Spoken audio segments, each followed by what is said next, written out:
If you have forgotten your Discord password, here's how to reset it. First of all, you need to go to discord.com, log into your account, and then open the user settings. Tap on this gear button in the bottom left corner of your screen, and it will open your user settings.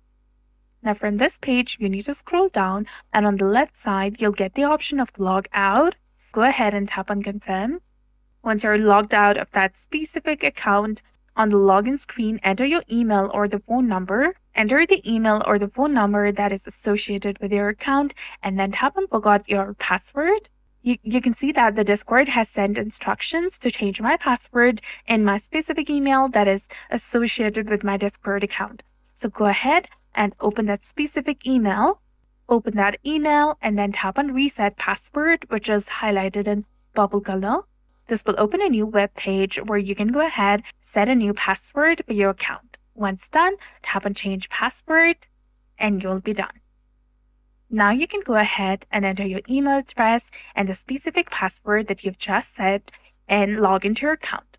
So that's it for this video. I hope you found this helpful. If you did, please like, share, and subscribe. Thanks for watching.